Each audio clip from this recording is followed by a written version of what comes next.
Hello guys, welcome to my channel. आज हम DElEd classes bye Renu में चैप्टर नंबर 2 पढ़ने जा रहे हैं, गुणा और भाग की संकल्पनाएं तथा सक्रियाएं। तो सबसे पहले इसमें पढ़ते हैं पूर्ण संख्याएं कौन सी होती हैं, होल नंबर्स। तो देखिए होल नंबर्स क्या होते हैं, प्राकृतिक संख्याएं। हमने नेचुरल नंबर पढ़ा था, वो कौन से होते हैं, 1 2 3 4 5 सो ऑन तक में शून्य जीरो को शामिल कर ले तो वो सारी संख्याएं क्या हो जाती हैं, पूर्ण संख्याएं हो जाती हैं। जैसे लिखा है यहाँ होल नंबर बराबर 0 1 2 3 4 सो ऑन तक। और प्राकृतिक संख्याएं कौन सी होती हैं, 1 2 3 4 सो ऑन तक। बस इसमें जीरो को आप ऐड कर लेंगे तो वो हमारी कौन सी संख्याएं हो जाएंगी, पूर्ण संख्याएं, होल नंबर्स। अब देखिए लिखा है शून्य जीरो पूर्ण संख्या है लेकिन प्राकृतिक संख्याएं नहीं होती हैं, है ना। और जीरो क्या है, सबसे छोटी पूर्ण संख्या है। उसके बाद हम पढ़ते हैं क्रमागत पूर्ण संख्याएं। तो क्रमागत पूर्ण संख्या कौन सी क्या होती है, ऐसी पूर्ण संख्याएं जो एक क्रम में हों, क्रमागत पूर्ण संख्याएं कहलाती हैं। और दो क्रमागत संख्याओं का अंतर सदैव एक होता है। मतलब क्रमागत लाइन जैसे लिखा है 2 3 4 5। अब देखिए ये क्रमागत पूर्ण संख्याएं हैं और इनका अंतर सदैव एक होता है। अगर हम 5 में से 4 को माइनस करेंगे तो भी मान आएगा, 4 में से अगर 3 को माइनस करेंगे तब भी मान आएगा, और 3 में से 2 को माइनस करेंगे तब भी 1 आएगा। तो ये हमारी कौन सी संख्या है, क्रमागत पूर्ण संख्या। और कोई भी नंबर ले लीजिए, जैसे लिखा है 2 12 13 14। अब देखिए 14 में 13 को माइनस करेंगे तब भी 1 आएगा, 13 में 12 को माइनस करेंगे तब भी 1 आएगा। तो ये सारी जो लाइन से होती हैं वही हमारी सारी क्या हो जाती है, क्रमागत पूर्ण संख्या है और इनका अंतर सदैव 1 होता है।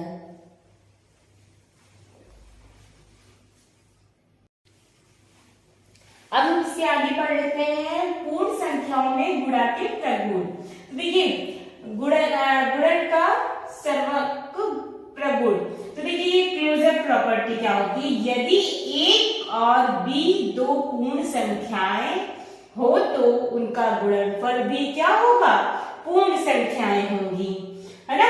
अर्थात पूर्ण संख्याओं का गुणनफल सदैव पूर्ण संख्या होगी। जैसे यहाँ पे लिखा है a और b का मल्टीप्लाई करेंगे, मतलब ये पूर्ण संख्या है, इनका मल्टीप्लाई किया गया तो आया है c, ये भी एक पूर्ण संख्या है। फॉर एग्जाम्पल में जैसे लिखा है 2 और b की जगह लिखा है 3, अगर इसका मल्टीप्लाई करेंगे तो क्या आ जाएगा 6, ये भी एक पूर्ण संख्या है, ठीक है। गुणन का क्रम विन्वय प्रगुण। तो देखिए यदि a और b दो पूर्ण संख्याएं हो तो a इंटू बी या b इंटू a, इसे मतलब देखिए चाहे a इंटू बी करिए चाहे b इंटू a करिए, आंसर क्या आएगा, वही आएगा। अब फॉर एग्जाम्पल में हम ले लेते हैं 4 इंटू 5 या 5 इंटू 4। तो देखिए 4 5 जब भी 20 होता है, 5 4 जब भी 20 होता है, तो सेम वैल्यू आएगी।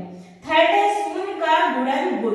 तो देखिए अगर कोई भी पूर्ण संख्या में 0 का मल्टीप्लाई करेंगे तो क्या आ जाएगा, 0 ही आ जाएगा। चाहे a का मल्टीप्लाई 0 से करिए चाहे 0 का मल्टीप्लाई a से करिए, क्या आएगा आंसर 0।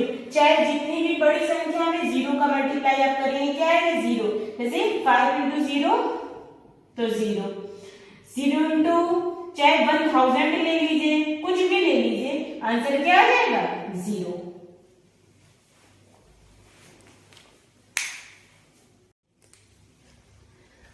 अब 4 नंबर पे है गुणनफल का तत्समक अव्यय। तो इसमें क्या कहा गया है, यदि एक कोई भी पूर्ण संख्या हो उसका मल्टीप्लाई 1 से करें या 1 का मल्टीप्लाई उस a से करें, क्या आएगा, पूर्ण संख्या से करें, क्या आएगा आंसर, वही पूर्ण संख्या आएगी।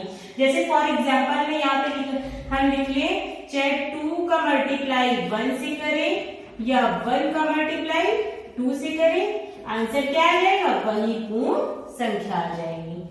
5th नंबर पे है गुणन सक्रिया का सहचर गुणांक। मतलब इसमें कहा गया है कि यदि कोई भी ABC 3 पूर्ण संख्याएं हैं, a इंटू बी ब्रैकेट में इंटू c, तो ये चाहे इसको इस तरह भी लिख सकते हैं और या तो a multiply b multiply c, इसको ब्रैकेट में कर सकते हैं। तो देखिए तीनों का ही मल्टीप्लाई ही होगा, a into B into c।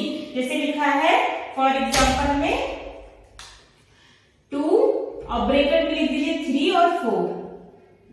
चाहे यहाँ पे इसको ऐसे भी लिख सकते हैं, आप लिख लीजिए 2 मल्टीप्लाई 3, ये इस तरह, और मल्टीप्लाई 4।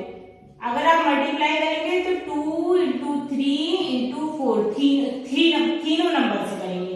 जैसे 2 का मल्टीप्लाई 3 से करेंगे 6 का मल्टीप्लाई 4 से करेंगे तो आ जाएगा क्या 24। तो चाहे ब्रैकेट में इधर हो चाहे इधर हो, अगर मल्टीप्लाई लगाए तो तीनों का ही मल्टीप्लाई करेंगे।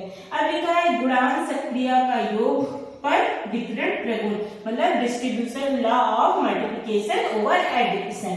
तो इसमें क्या कहा गया, यदि ए बी सी कोई 3 पूर्ण संख्या हो तो a इंटू बी प्लस सी, अगर देखिए अगर ब्रैकेट में है कोई a इंटू बी प्लस सी, तो पहले a का मल्टीप्लाई b से करेंगे, फिर उसके बाद b का a का मल्टीप्लाई c से करेंगे। ये लिखा है a into B plus a into C. For example पे कोई नंबर ले लीजिए आप 5 इंटू 3, तो जब भी ऐसे आएगा ये 5 इंटू नहीं होगा, 5 प्लस 3 होगा। अब 2 का मल्टीप्लाई पहले 5 से करेंगे, फिर 2 का मल्टीप्लाई हम किससे करेंगे 3 से। तो अगर आप मल्टीप्लाई कर लीजिए, 2 का मल्टीप्लाई 5 से करेंगे तो 10 आ जाएगा, और 2 का मल्टीप्लाई अगर 3 से करेंगे तो क्या आ जाएगा 6। ये आपको क्या आ जाएगा 16। अगर a बाहर है, कोई भी पूर्ण संख्या है और ब्रैकेट में 2 संख्याएं हैं प्लस लगा है, तो पहले एक पहले वाले से करेंगे फिर दूसरे वाले से। अब इस 7 नंबर पे लिखा है गुणांक सक्रिया का घटाने पर वितरण प्रगुण, distribution law of multiplication over subtraction. बस इसमें कहा है यहाँ पे जो प्लस लगा था यहाँ पे क्या लगा दिए माइनस लगा दिए। अगर ऐसा हो तो यदि a b c पूर्ण संख्या है और a इंटू बी माइनस सी बराबर, पहले जैसे उसमें क्या था पहले a का मल्टीप्लाई b से करेंगे, फिर a का मल्टीप्लाई c से करेंगे, और माइनस लगाए तो माइनस, जैसे यहाँ पे लिख दीजिए 2 मल्टीप्लाई 4 इंटू 4 माइनस 3। तो पहले 2 का मल्टीप्लाई 4 से करिए, 4 इंटू 2 इंटू 4 माइनस 2 का मल्टीप्लाई 3 से करिए, जो माइनस लगा दीजिए, उसके बाद 2 का मल्टीप्लाई 3 से कर लीजिए। तो ये क्या आ जाएगा आपका 2 का मल्टीप्लाई 4 से करेंगे 8 आ जाएगा, 2 का मल्टीप्लाई 6 से करेंगे तो आ जाएगा, 2 का मल्टीप्लाई 3 से करेंगे तो क्या आ जाएगा 6, ये आ जाएगा आपका 2। तो देखिए पहले में 2 का मल्टीप्लाई 4 से किया, फिर 2 का मल्टीप्लाई 3 से किया, और जो माइनस लगा था वो माइनस लगा दिया। इसके आगे हम आगे की क्लास में पढ़ेंगे। अगर आपको सब कुछ समझ में आया हो तो प्लीज लाइक सब्सक्राइब करें, और कोई भी डाउट हो तो प्लीज कमेंट करें। Thank you.